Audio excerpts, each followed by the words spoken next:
Hoş bulduk, iyi yayınlar. Çok teşekkür ediyoruz. Değerli Türkdoğan, biz aslında girişi 2026 Nevroz'uyla yaptık. Nevroz'u anlamlı kılan şey ne oldu? Açığa çıkan mesajları da ya da tabloyu da göz önünde bulundurduğumuzda sizin de biraz düşüncelerinizi almak isteriz açıkçası. Oradan bir giriş yapalım istiyorum. Tabii Nevroz aslında anlamına uygun olarak bir kez daha kutlandı. Aslında Kürtler için, Kürt halkı ve dostları için Nevroz tam bir yeni gün ve diriliş günü oldu. E, Öyle şeyler yaşanıyor ki bir yıl boyunca. Nevroz geldiğinde halk bir bütün olarak, ayrımsız olarak, kitlesel olarak bir araya geliyor ve yeniden aslında kendi taleplerini dile getiriyor. Bu bakımdan aslında Nevruz'un Kürt halkı bakımından anlamı çok daha ayrı. Çünkü mücadeleyle kazanılmış bir gün Nevruz ve kişisel hayatımda da hatırlıyorum. Yani 80'li yıllarda yasaktı tamamen. Zindanlardaki direnişi zaten biliyoruz. 90'lı yıllarda çok ağır bedeller ödendi Nevruz'u kutlamak için. Onlarca hatta yüzlerce insan yaşamını yitirdi. Ve mücadeleyle kazanılmış bir gün ve o günün anlamını özellikle Kürt gençleri çok açık bir şekilde ifade ettiler. Bu yıl yine öne çıkan başlıca talepler, başta Sayın Öcalan'ın özgürlüğü olmak üzere hapisteki siyasi mahpus arkadaşlarımızın özgürlüğü çok sık talep edildi. Aslında özgürlük talebi bu yılki Nevruz'un da temalarından bir tanesiydi. Özgürlük ve demokrasi Nevruz'uydu bu yılki Nevruz ve bu talepler özellikle dile getirildi. Yine tabii ki Nevruz aynı zamanda Kürt halkının kendi diliyle, kendi kimliğiyle kendini alanda bulduğu bir gün oldu ve kendi rengiyle mesajlar verildi. Yani Kürtçenin kullanımı, Kürt dilinin kullanımı, Kürt kültürünün bizatihi yaşamın ta kendisi olduğunun gösterildiği bir gün oldu. Yani dolayısıyla bu oldukça önemli ve elbette ki yine bizim dile getirdiğimiz talepler Nevruz'da halk tarafından da dile getirildi. Halkımız sürece sahip çıkıyor. Sayın Öcalan'ın başlattığı barış ve demokratik toplum sürecine sonuna kadar sahip çıkıyor ki onun özgürlüğünü zaten her fırsatta dile getiriyor. Ama aynı zamanda iktidardan da artık somut adım atmasını bekliyor. Çok somut taleplerin artık hayata geçmesi gerektiğini ifade ediyor. Ya bir de tabii şu gözlemimi de paylaşayım. Yani bakın milyonlarca insan bir araya geldi, Nevruz'u kutladı. Gerçekten bir demokratik olgunlukla Nevruz kutlandı. Birkaç yerde kolluktan kaynaklı çeşitli provokatif yaklaşımlar olmasına rağmen halk sürecin anlamına uygun olarak demokratik tepkisinin dışında başka bir tepki göstermedi. Aslında Kürt halkı demokratik toplumun inşasında demokrasi yoluyla demokratik tepkilerini göstererek bu süreci yürütebileceğini bir kez daha gösterdi. Kitleselliğiyle gösterdi. Özellikle gençliğin ve kadınların öncülüğünde gösterdi bunu. Hani bu açıdan bence yine unutulmayacak Nevrozlardan birisiydi ama özgürlük özellikle bu Nevroz'da çok açık bir şekilde öne çıktı. Sizin de ifade ettiğiniz gibi halk, Kürt Halk Önderi Abdullah Öcalan'ın fiziki özgürlüğünü dile getirdi. Yani sıklıkla taleplerden bir tanesi gerek açığa çıkan notlarda olsun gerekse yapılan tüm konuşmalarda olsun bu başlığın öne çıktığını gördük ama bir yandan da Abdullah Öcalan'ın kendisi Ahmet Nevroz'una gönderdiği mesajda da aslında hem Nevroz'un anlamına hitaben hem de sürecin ruhuna denk düşen kimi değerlendirmeler de yaptığına tanıklık ettik. Dilerseniz o kısımlarıyla da biraz devam edelim istiyoruz. Tam da atılması gereken adımları konuşurken, sürecin kendisini konuşurken, ne kadar elzem bir hal almaya başlayan başlıkları konuşurken aslında Kürt Halk Önderi Abdullah Öcalan halkların özgürce bir arada yaşamasının yolunun aralandığına değiniyor aslında. Bunun da Nevroz'un başlangıç olarak nitelendiriyor.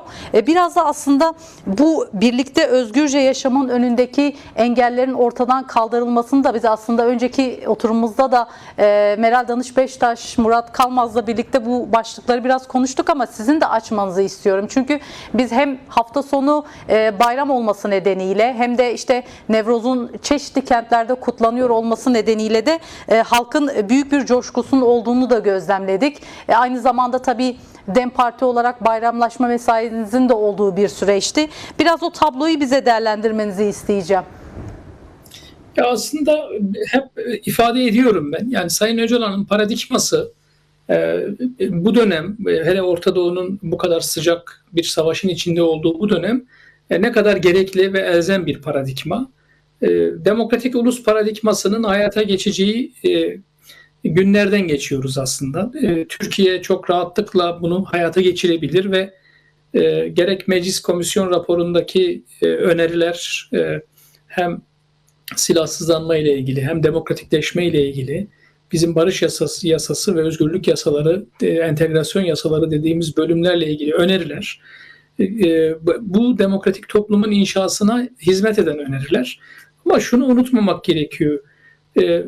Bu çağda özellikle bir halkın halk olmaktan kaynaklı kimlik ve kültür haklarının çok rahatlıkla demokratik yoldan elde edilebileceği ve yerine getirebileceği bir dönemi yaşıyoruz. Yani Kürt halkı Nevroz'da milyonlarla bir araya gelerek bunu gösterdi. Yani bu mücadeleyi verebileceğini rahatlıkla bir kez daha gösterdi. Yani dolayısıyla bunun sadece şimdi inşa edilmesi ve bunun önünün açılması gerekiyor. Bu demokratik bir yolla mümkün. Elbette ki geçmiş mücadeleleri kesinlikle yadsımıyorum. Bu birikmiş yılların, belki de yüzyılların süren mücadelelerin sonucudur. Ama artık Sayın Öcalan'ın çağrısında da belirttiği gibi belirli noktalarda çatışma yaşanmasına artık gerek yok. Dolayısıyla çok rahatlıkla çatışmanın, yani negatif barışın sağlanıp pozitif barışla birlikte demokratikleşme yoluyla Kürt halkı kendi haklarını kazanabilir. Bu bir süreçtir bakın. Ben her seferinde bunu özellikle anlatıyorum. Çünkü bu süreç yeni başlamış bir süreç de değildir. Bakın. Yani Türkiye'de Kürt sorununun barışçıl ve demokratik yollarla çözüm süreci yine Mart 93'te Sayın Öcalan'la birlikte başlamıştı. Yani 93'te başlayan, somut olarak başlayan bir sürecin biz şu anda 2026 yılındayız. Hani geçmiş ateşkes dönemlerini çok incelemiştim. Belki sayı fazladır ama 9. dönemde diyebiliriz buna. Belli bir olgunluğa ulaştı artık ve Türkiye'de çok rahatlıkla özellikle 1 Mart 2025'ten bu tarafa ilan edilen ateşkesin gereklerinin tamamen yerine getirilmesi ve bu durumun fiili bir kalıcı ateşkes, kalıcı çatışmasızlık durumuna dönüşmesinin çok kıymetli olduğunu, demokratik yolla verilen mücadelenin geldiği nokta itibariyle özellikle legal Kürt siyasi hareketinin her türlü baskıya rağmen tasfiye edilememesinin getirdiği bir demokratik zemin olması, halkın belli bir bilinç düzeyine ulaşmış olması, Kürt halkının, bu mücadele verilebilir. Biliyorsunuz Suriye'de geçici Şam yönetimiyle SDG arasında 29 Ocak mutabakatına varılmasında Sayın Öcalan'ın paradigması oldukça etkili olmuştur ve onun bu konudaki çabaları bilinmektedir. Orada da şu anda farklı bir süreç yürümektedir ve bu süreç çatışmasız bir şekilde yürümektedir. Yine keza aynı şekilde diğer Kürdistan coğrafyasının olduğu yerlerde de pekala bu paradigma hayata geçebilir. Kaldı ki bakın, bu paradigma aslında Orta Doğu'da hayata geçmesi gereken bir paradigma. Çünkü Orta Doğu çok kültürlü, çok kimlikli, çok inançlı bir yapıya sahiptir ve emperyalist müdahaleleri önlemenin yolu özellikle demokratik ulus anlayışını geliştirmektir, demokratik toplum anlayışını geliştirmektir. Aksi takdirde bu bölge emperyalist müdahalelerden kurtulamaz ve sürekli çatışan, savaşan bir noktaya gelir. Ve bir başka boyut da şunu ifade edeyim. Partimizin bayramlaşma Gününde de gelen siyasi partilerle de sohbetlerimiz de oldu. Süreçle ilgili olarak Milliyetçi Hareket Partisi'nin ve diğer partilerin kararlılığını bir kere daha gördük. Birçok parti artık Kürtçenin ana dili olarak eğitim ve öğretim hayatında olmasının, Kürt kültürünün yaşamasının artık tartışma dışı bırakılması gerektiğini ifade ettiler. Yani bu bir doğal hak. Dolayısıyla bu doğal hakkın artık teslim edilmesi gerekiyor. Yani Türkiye bu konularda bakın çok geriden geliyor. Yani Türkiye'nin bu değişim ve dönüşümünü aslında 20. yüzyılda tamamlaması gerekiyordu. Fakat Türkiye bunu yapamadı. Bunun birçok sebebi olduğunu söyleyebiliriz. Fakat şimdi 21. yüzyılın ilk çeyreği sona erdi bakın. İkinci çeyreğine girmiş durumdayız 2026 yılı itibariyle. Bunu rahatlıkla gerçekleştirebiliriz. Bu mümkündür. Bunu bu şekilde anlatıyorum. Yani çok böyle daha farklı kavramlarla anlatmak yerine pekala bulunduğumuz yerde yönetime katılma hakkımızı kullanarak, kendi seçtiğimiz yöneticiler vasıtasıyla yönetilerek, kamusal haklarımızı kullanarak, doğuştan gelen haklarımız olan başta ana dilinde eğitim ve öğretim olmak üzere kendi kimliğimizi, kültürümüzü yaşayarak pekala bütün bunları yapabiliriz. Dünyada bunu yapan çok ülke vardır. Türkiye'de tartışmalar çok maalesef sığdır. Hala o ideolojik ulus devlet aklından, o resmi ideolojiden kurtulamamış çevreler sürekli olarak insanları yanlış bilgilendirmektedir. Dünyanın en güçlü ülkeleri olan İngiltere defalarca çatışma çözüm süreçleri yaşamıştır. En son Kuzey İrlanda çatışma çözümüyle sorun çözülmüştür biliyorsunuz. Fransa kendi içinde çatışma çözüm sürecini yerel yönetimler yasasını geliştirerek gerçekleştirmiştir. İspanya kendi içinde çatışma çözüm sürecini gerçekleştirmiştir. Hele Almanya zaten 2. Dünya Savaşı'ndan sonra idari sistemini tamamen değiştirmiştir. İtalya deseniz keza öyle. İsviçre bu konuda kanton modeliyle çok ileri bir ülkedir. Sovyetler Birliği'nden sonra Rusya'nın şu anda içinde bulunduğu durum. Yani dünyada o kadar çok örnek verebilirim ki işte en son Kolombiya örneğini verebilirim. Yani bunlar yapılabilmiştir. Dolayısıyla bazı ezberleri sürekli televizyon ekranlarından insanlara anlatıp çatışmalara zemin hazırlayan o ideolojileri tekrar sunmak halklara mutsuzluktan, savaştan, açlıktan, sefaletten, kandan, gözyaşından başka bir şey getirmemektedir. Ben bu açıdan Sayın Öcalan'ın tabii ki dünyadaki filozofların görüşlerinden yararlanarak özellikle bölgemize, Kürdistan'a, Türkiye'ye sentezlediği demokratik ulus çözümünün mükemmel bir çözüm olduğunu, kansız bir çözüm olduğunu, demokratik bir çözüm olduğunu ve bu çözümle birçok sorunun çözülebileceğini hep ifade ediyorum. İfade etmeye de devam edeceğim. Hani bunları zaten şu anda örneğin sokağa çıkın hiç kimse çatışma istemez. Herkes barış içinde yaşamak ister. Herkes refah ister. Hele şimdiki gençler kendilerine gelecek istiyorlar. Yani fakat Türkiye'deki iktidarlar bu köhnemiş düşünceleri bir kenara bırakıp gençlere daha mutlu bir gelecek sunmak yerine hala bazı çevreler 20. yüzyılda kalması gereken ideolojilerle cevap veriyorlar ve bu gençlerin zaten hiçbir şekilde ilgisini de çekmiyor. Türkiye'nin başka büyük ekonomik, sosyal problemleri var. Bu problemler giderek de ağırlaşıyor. Hele Kürt sorununun çözümsüzlüğünün ekonomik olarak yarattığı maliyeti düşündüğümüz zaman artık bence barış ve demokratik toplum sürecine herkesin dört elle sarılması gerekir. Bir siyasi partinin ziyareti sırasında bu aşırı milliyetçi çevrelerin eleştirilerini konuşuyorduk.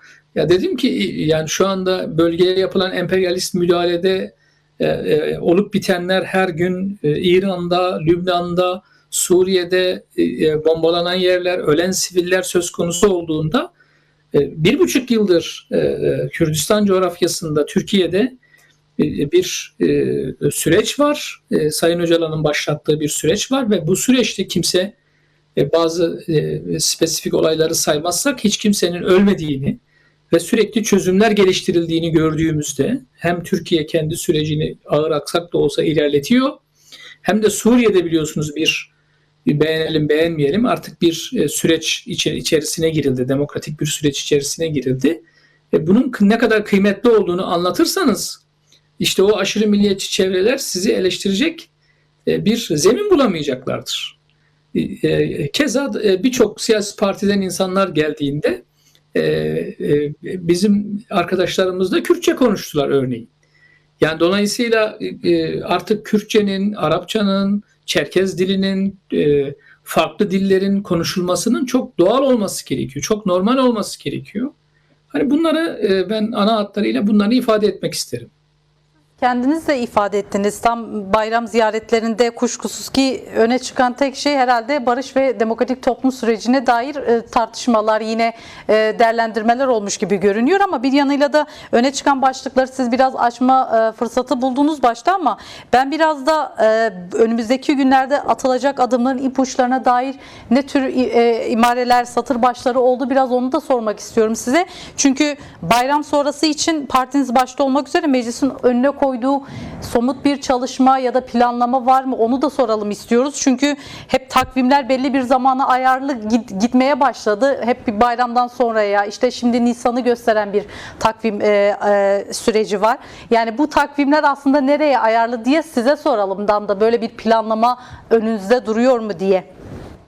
Ya şöyle, biz her türlü olasılığa hazırlıklı bir siyasi partiyiz. Yani kendi hazırlıklarımızı sürekli yapıyoruz. Kendi taleplerimizi sürekli ifade ediyoruz. O nedenle aslında takvim yapmak bize kalsa biz bu takvimi yapar ve gerçekleştiririz de. Bunu yapacak güçte ve kararlılıktayız. Fakat bu daha çok siyasi iktidarı ilgilendiren bir konu ve Türkiye'yi yöneten AK Parti'nin bu konuda henüz açıklanmış bir takvimi yok. Belki iç politikaya, belki dış politikaya endeksli bir kafalarında takvim vardır. Hani bunu belki hayata geçirmenin çabası içerisinde olabilirler. Onu bilmiyoruz ama şunu ifade edeyim. Sürecimizde bir ikinci aşamaya geçtik. Çünkü Meclis Komisyonu beğenelim beğenmeyelim ortaya bir rapor koydu. Çeşitli eleştirilerimiz oldu biliyorsunuz. Ama bu raporda 6. ve 7. bölümleri somut olarak önerilerde bulundu. Şimdi artık bu raporda imzası olan partilerin, yani iktidar partisi dahil ki Cumhur İttifakı'nı oluşturan her iki partinin burada imzası var. Yine muhalefet partilerinin burada imzası var. Yani İYİ Parti'yi saymazsak. O halde mecliste büyük bir çoğunluk var. O zaman imzasını koyduğunuz bu raporun gereğini yerine getirmelisiniz. Bunun için de bölgesel gelişmelerin veya iç politikada artık ne bekleniyorsa tam bilmiyorum, bir kenara bırakılarak bir an önce hayata geçirilmesi noktasında adımlar atılması lazım. Fakat bu adımların atılması bile belli bir zaman gerektiriyor. Nasıl zaman gerektiriyor? Şimdi biz bir çatışma çözüm süreci yürütüyoruz. Şimdi eğer bir çerçeve yasa, bir özel yasa, bir barış yasası üzerinde uzlaşmışsak ana hatlarıyla, o halde bunun taraflar bakımından müzakere edilmesi gerekiyor. Bu müzakerenin yapılabilmesi için de Kürt tarafının baş müzakerecisinin, baş aktörünün, ana muhatabı olan Sayın Öcalan'ın müzakereye uygun olarak özgür çalışma koşullarının yaratılması gerekiyor. Yani Sayın Bahçeli'nin ifade ettiği Sayın Öcalan'ın statüsü sorununun çözülmesi gerekiyor. Yani artık Sayın Öcalan'ın siyasi pozisyonunun bir yasal dayanağa kavuşturulması gerekiyor. Çünkü bu eşyanın tabiatı böyle. Veya siz artık belli aşamaları kat etmişseniz, belli noktalara gelmişseniz, muhatabınızın bu süreci daha ileriye götürmesini sağlayacak çeşitli tedbirler almanız gerekir. Bu da ancak bir yasal dayanakla mümkün olabilir. Bunun öncelikle görüşülmesi gerekiyor. Bu, bakın, bir özel yasayla da düzenlenebilir. Yani özel yasa içerisinde bir maddeyle de düzenlenebilir. Özel yasa konusunda da şunu ifade edin. Biliyorsunuz Meclis Komisyon raporu silahsızlanma ile ilgili evet bazı kavramlara yer verdi. Fakat bunun bir süreç olduğunu ve bu süreç devam ederken bir özel yasa çıkarılması gerektiğinin de altını çizmiştir, bakın. Yani Dolayısıyla sürecin ilerleyebilmesi için mutlaka bir çerçeve yasaya, bir bizim barış yasası dediğimiz yasaya ihtiyaç vardır. Yani bu yasanın zaman kaybedilmeksizin çıkarılması gerekir. Çünkü o yasanın çıkarılmasıyla birlikte birçok konuyu ancak o zaman konuşabiliriz. Çünkü çok fazla alt başlık var. Yani sadece silahsızlanma konusu değil, siyasi mültecilerin durumu, diasporada yaşayan sürgünlerin durumu, siyasi yasaklıların durumu, OHAL döneminden kaynaklı en basitinden KYK ile işinden edilen insanların, barış akademisyenlerinin durumu, malına mülküne el konulan dernek vakıfların durumu, kapatılan kurumların durumu, yine mallarına el konulan insanların durumu, bütün bunlar gözden geçirilmesi gerekiyor. Çok farklı kanunlarda değişiklikler yapılması gerekiyor. Yetmedi, toplumla bütünleşme konusu var. Öyle ya, yani şimdi toplumsal yaşama katılmak için, demokratik siyasete katılmak için insanlar gelecekler. Onlara bir gelecek sunmamız gerekiyor. Onlara Türkiye'ye geldiklerinde sadece hapsedilmemek değil, ondan sonra toplumsal yaşam nasıl sürecek? Bunun çok ayrıntılı olarak düzenlenmesi gerekiyor. Yani burada ekonomik ve sosyal haklardan bahsediyorum. Çeşitli güvenlik sorunlarından bahsediyorum. Birçok başlık var. Bütün bunları bakın konuşmak bile belki haftalarımızı alabilir. O nedenle bir an önce iktidar elindeki taslağı ortaya koymalı. Ana hatları itibariyle bunu Sayın Öcalan'la müzakere etmeli. Onun bu konudaki görüşlerini almalı. Çünkü o bir taraftır. Bir taraf, yani yasadan yararlanacak olan tarafın görüşünü almadan siz nasıl yasa yapacaksınız? Ben hatırlıyorum geçmiş yıllardaki çözüm süreçleri dönemlerinde tek taraflı hazırlanan çok fazla kanun oldu. Bu kanunlar çoğu uygulanamadı. Bazıları kadük kaldı, bazıları yanlış uygulandı ve istenilen amacı elde edemedi.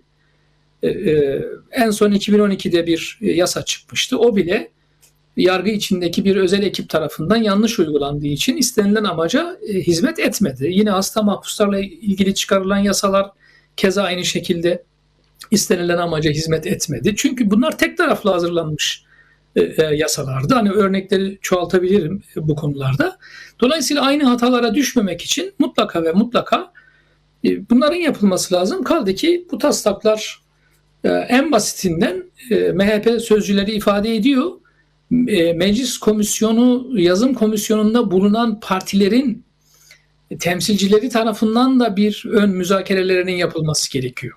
Bu raporu yazan partilerin bir araya gelerek çıkarılacak yasaların taslakları ile ilgili detaylarda görüş alışverişinde bulunmaları gerekecek. Dolayısıyla bu birkaç aylık bir çalışmayı gerektirebilir. İsterse bunu birkaç hafta içerisinde çok rahatlıkla gerçekleştirebiliriz. Çünkü en azından bu konuda ön hazırlıklarımızı yapmış durumdayız. İnanıyorum ki diğer partiler de keza aynı şekilde hazırlıklarını yapmış durumdadırlar. Çünkü bizler biliyorsunuz meclis komisyonuna partiler olarak hepimiz ayrı ayrı raporlar sunduk.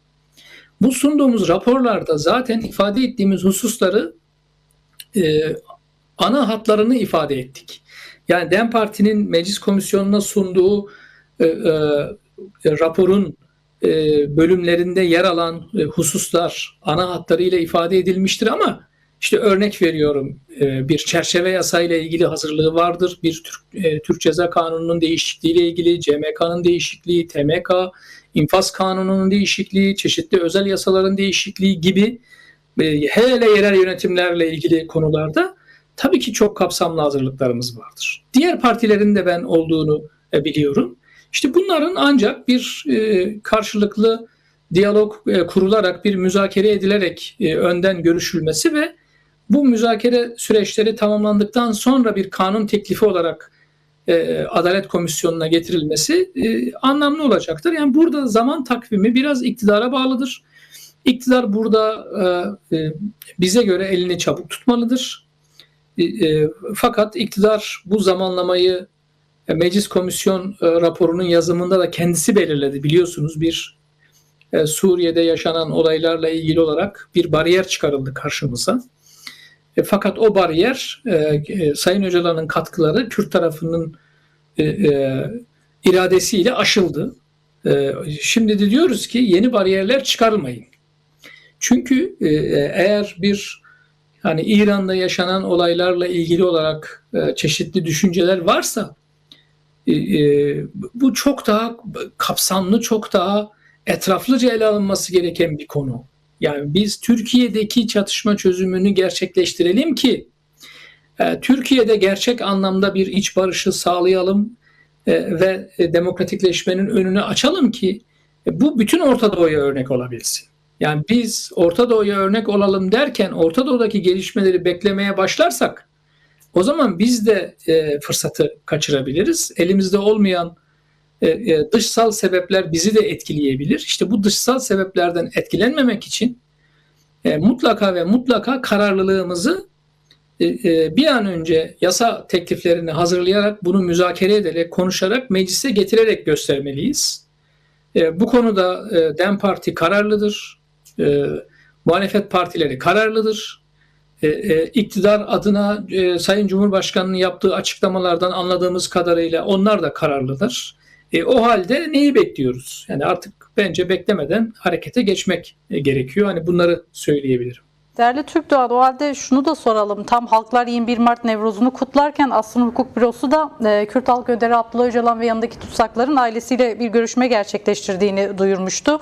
Var mı buna dair öne çıkan ya da not düşeceğiniz bir bilgi? Çünkü aynı zamanda DEM Parti Eş Genel Başkan Yardımcısı Tayyip Temel de şöyle bir açıklama yapıyor. Nisan bitmeden eş genel başkanların İmralı'ya gideceği yönünde bir açıklaması olmuş. Sizin var mı buna dair bize not düşeceğiniz bir bilgi ya da planlamanızda böyle bir şey? Ya şöyle, tabii ki biz Sayın Öcalan'ın özgür çalışma koşullarının sağlanmasını talep ederken elbette ki mevcut yasal haklarından sonuna kadar yararlanması en doğal hakkıdır.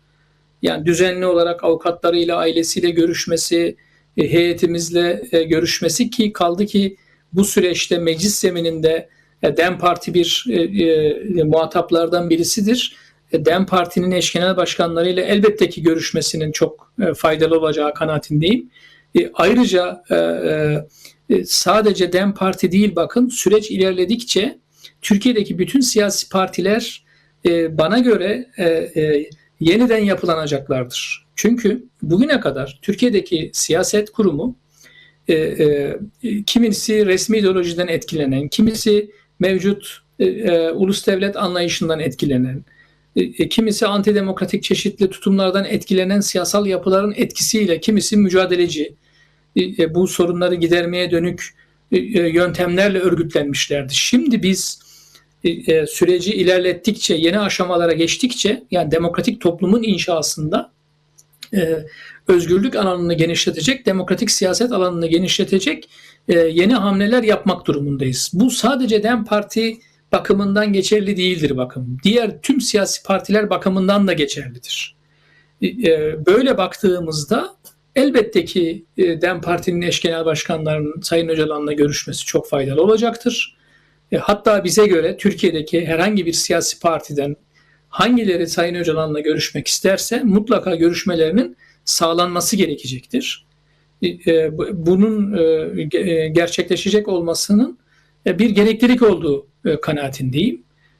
Onun dışında biz tam tersi bu bütün bir iletişim kanallarının Sayın Öcalan bakımından açılmasını, özellikle de Türkiye basınıyla Sayın Öcalan'ın buluşmasının çok çok gerekli olduğu kanaatindeyim. Ben bunu uzun zamandan beri hep ifade etmekteyim.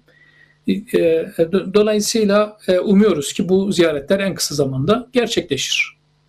Peki son olarak şunu da soralım o halde. Sürecin hızlandırılması gerektiğini işaret eden açıklamalar peyderpey yapılmaya devam ediyor ki siz de özellikle vurgusunu yaptığınız yer burasıydı. Bu engellerin ortadan kalkması halinde yine kalıcı çözümde rol oynayacak başlıklardan birinde yine Kürt Halk Önderi Abdullah Öcalan'ın önerdiği hem demokratik siyaset, hem toplumsal örgütlenme, hem de hukuksal mücadele başlıkları oluşturuyor aslında. Bu üçlü model dediğimiz model bugünkü sorunları ortadan kaldırmanın yolu olarak gösteriliyorsa Bu süreci yavaşlatan ya da neden yavaştan alınan bir süreç işletildiğinde o halde size soralım tam da bu noktada. Bir de şöyle bir durum var. DEM Parti'nin belki de sıklıkla ifade ettiği 3. yol siyasetine dair neler söylenir bu başlığa paralel olarak? Elbette ki biz DEM Parti olarak Türkiye'nin hem aynı zamanda 3. büyük siyasi partisiyiz. Hem de bir 3. yol siyaseti izliyoruz. Tüzüğümüzle ve parti programımızla da bunu defalarca ifade ettik, ortaya koyduk. Tabii şunu ifade edelim, bu süreç aynı zamanda hukuk dışına itilen, başta Kürt halkı olmak üzere, rejim muhalifleri olmak üzere bu sisteme karşı mücadele eden insanların tamamının artık hukuk içerisine alınarak, hukuk içerisinde bir demokratik mücadele yollarının açılması sürecidir bu aynı zamanda. Dolayısıyla bu çok önemlidir. Biraz işte bu bazı süreçlerin ağırdan alınması sebeplerinden bir tanesi siyasal rekabet olduğu kanaatindeyim. Bakın ben birkaç yıldır DEM Parti'deyim. Seçimlerde çok sayıda arkadaşımız siyasi yasaklı olduğu için bakın seçimlere katılamadı. Aday yapamadık.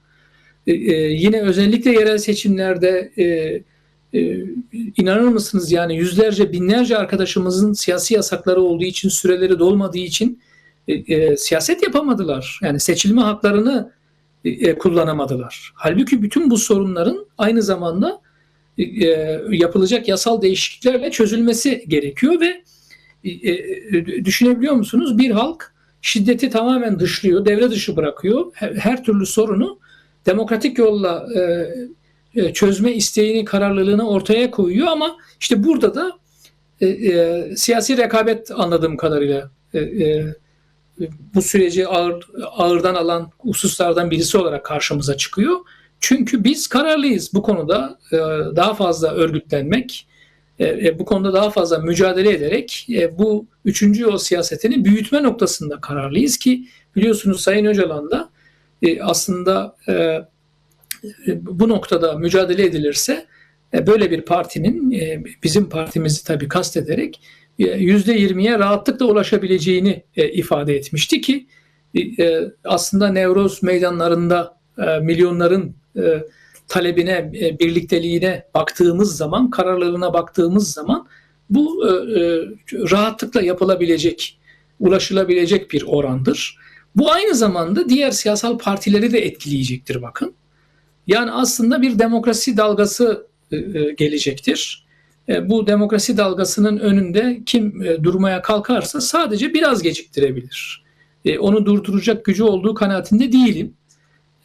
Ben bu noktada bu mücadelenin kazandıracağı görüşündeyim, kanaatindeyim ve demokratik yollarla sorunların çözülmesi önümüzde duruyor.